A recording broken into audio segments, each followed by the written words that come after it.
गुरुजी, पहला प्रश्न है कि हम एकादशी के दिन कोलगेट कर सकते हैं? हाँ, उसमें नमक बताया जाता है। कोलगेट तो कभी नहीं करना चाहिए, एकादशी के दिन क्यों? गुरुजी, मेरा दूसरा प्रश्न है कि जो गौरी गोपाल वृद्धाश्रम है उसमें पहले गो क्यों लगता है, बाद में गौरी है? गौ मतलब गौ माता, गौ गौरी गोपाल, गौ गौरी मतलब माता, माता क्या है हमारी? गौरी मतलब लक्ष्मी।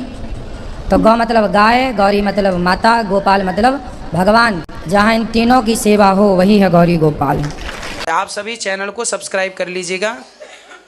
जो भी YouTube पर देख रहे हैं चैनल को सब्सक्राइब कर लीजिए और शेयर कीजिएगा। श्रीमन नारायण, मैं तृप्ति आप सभी का स्वागत करती हूं अपने YouTube चैनल सनातनी श्रीका में। आज हम देखेंगे एक ऐसा वीडियो जिसमें एक भरी पंडाल में एक बच्ची गुरुजी के समक्ष आती है और भरी पंडाल में गुरुजी से पूछती कि गुरुजी आप हमें बताइए क्या एकादशी के दिन कोलगेट हमें करना चाहिए या नहीं करना चाहिए। तो इस पे गुरुजी ने क्या जवाब दिया, साथ ही एकादशी को लेकर बहुत सारे प्रश्न वो रखती है और बहुत सारी बातें वो किया करती है। इस लाइव प्रश्नोत्तरी में लोग आते हैं, अपनी समस्या का समाधान पाकर बहुत खुश होते हैं। तो ऐसे ही इस प्रश्नोत्तरी में कई लोगों ने अपने सवालों को रखा है और सवालों के जवाब पाकर बहुत खुश हुए हैं। जी हाँ फ्रेंड्स, अगर आप महाराजा अनुरुद्धाचार्य जी को अपना गुरु मानते हैं तो मेरे चैनल को सब्सक्राइब कर लीजिएगा, जिससे कि आने वाले वीडियो के नोटिफिकेशन आपको समय रहते मिल सके। फ्रेंड्स, तो बिना देरी करे हम शुरू करेंगे आज की ये लाइव प्रश्नोत्तरी।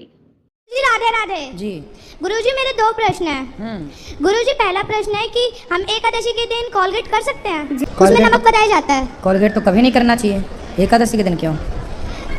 गुरुजी, मेरा दूसरा प्रश्न है कि जो गौरी गोपाल वृद्धाश्रम है उसमें पहले गो क्यों लगता है, बाद में गौरी है?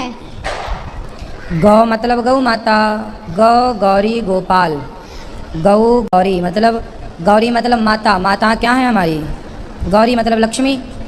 तो गौ मतलब गाय, गौरी मतलब माता, गोपाल मतलब भगवान। जहाँ इन तीनों की सेवा हो वही है गौरी गोपाल। गुरुजी राधे राधे जी। राधे राधे गुरुजी। जी। गुरुजी, पाप और पुण्य का आपस में कोई संबंध है? पाप और पुण्य का आपस में संबंध है? हाँ, बिल्कुल संबंध है। मतलब दोनों जैसे भगवान की संतान है। मतलब जैसे हमारे ज्यादा पुण्य रहेंगे तो क्या हमें पाप करने से पुण्य रोकते हैं? कैसे, एक बार आप पूछो। जैसे हमारे ज्यादा पुण्य है और हम कुछ पाप करने जा रहे हैं तो क्या वो पुण्य हमें रोकते हैं पाप करने के लिए? जब हम ज़्यादा पुण्यात्मा होते हैं और ज़्यादा भगवान की शरण में हैं तो फिर हमारी अंतरात्मा, हमारा मन ही हमें गलत काम करने से, पाप करने से रोकेगा। जब आपके अंदर पॉजिटिविटी ज़्यादा होगी, मीन्स पुण्य होगा, आप धार्मिक हैं, आपके अंदर धर्म है, तो आपको चोरी आप क्यों करेंगी? यदि आपके अंदर धर्म है, धर्म मीन्स पुण्य, यदि आपके अंदर धर्म है तो आप चोरी क्यों करेंगी? धर्म नहीं होगा तो आप चोरी कर लेंगे। आप जो भी गलत काम करते हैं वो धर्म की कमी से करते हैं। धर्म की अधिकता होगी तो व्यक्ति गलत नहीं करेगा। नहीं, लेकिन मेरा सवाल ये था ना कि जैसे अभी जेल आप गए थे ना कथा करने के लिए, हाँ, तो वो ऐसे पाप किए थे लेकिन उनके अंदर इतना पुण्य था कि आपका दर्शन हो गया उन्हें, तो फिर पुण्य भी थे पाप भी थे, ये नहीं समझ में आया। पाप का भी दंड उनको मिला कि जेल मिला, पर जो पुण्य था उस पुण्य का फल भी उनको कथा के रूप में मिल गया जेल के अंदर ही। तो पाप और पुण्य दोनों अपना अपना फल दे के रहेंगे, तो वो अपना अपना फल है दोनों का। और जैसे कि हम जिस घर में रहते हैं तो उस घर के एक कोने में हमारे कुल देवी देवता रहते हैं, तो हमारे जब हम न्यू घर बनाते हैं तो हमारे जो यहाँ के पंडित है ना वो कहते हैं कि जब तक जेठानी नहीं ले जा सकती है न्यू घर तो देवरानी भी नहीं ले जा सकती। तो क्या सही है? ले जा सकती है, कुल देवी देवता आप ला सकते हैं अपने यहाँ, तो सही है ना? जैसे देवरानी पहले लेके जाएगी तो गलत तो नहीं है इसमें?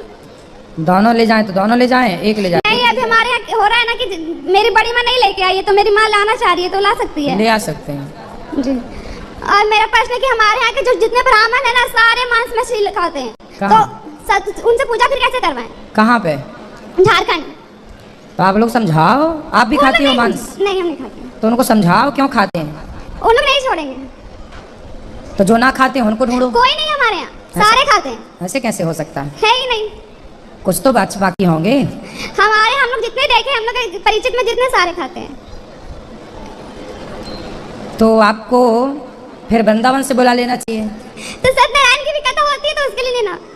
सत्यनारायण की भी कथा कराने खोजते हैं फिर उसके लिए वृंदावन से। कोई तो होगा, ऐसा तो हो नहीं सकता कि कोई भक्त ना हो, कोई अच्छा व्यक्ति ना हो। सब जगह अच्छे बुरे होते हैं, माना कि बुरे ज़्यादा हैं, पर ढूंढिएगा आसपास 10-20 किलोमीटर दूर के एरिया में कोई ना कोई साथियों के मिलेगा आपको। गुरुजी, मेरा भाई है ना, वो उसकी तबीयत बहुत खराब होती थी, तो मामा जी जब दिखाए थे ना तो वैसे तो बोला गया था ना कि बलि देना पड़ेगा। तो अब आपकी कथा सुनते हैं और मामा मामी गुरु मंत्र भी ले लिए, तो क्या करें फिर? बलि वली नहीं चढ़ाना चाहिए। चलो सबको मौका दो, थोड़ा थोड़ा। बलि नहीं चढ़ाना चाहिए, बलि चढ़ाना गलत होता है। राधे राधे गुरुजी। जी गुरुजी, हमारा पहला प्रश्न है कि अगर हम अपने फ्यूचर के बारे में जाने, जैसे लकीर दिखाकर, क्या वो गलत है कि सही?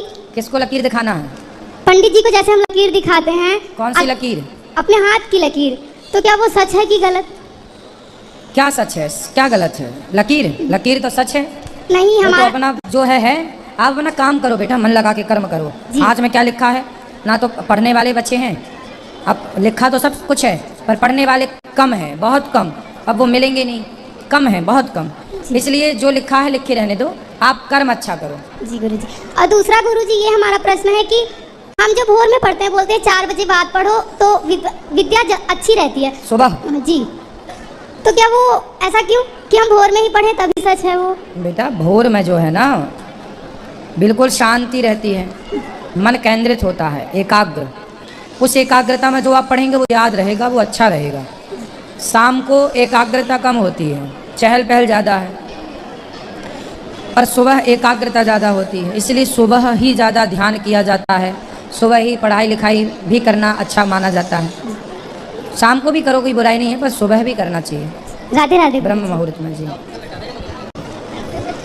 गुरुजी, राधे राधे। राधे राधे। गुरुजी, मैं आपको कोरोना काल से आपकी इस भागवत सुन रही हूँ। मेरी बहुत तमन्ना थी गुरुजी आपका दर्शन करने की। बिहारी जी ने मेरी इच्छा पूरी कर दी, मैं धन्य धन्य हो गई। गुरुजी, एक प्रश्न है मेरा। गुरुजी, हम पार्क जाते हैं सुबह सुबह, जब वहाँ पे ना सारी बहनें राम राम की माला जपती है, तो वो सुबह नहाए नहीं रहती, क्या यह सही है या गलत?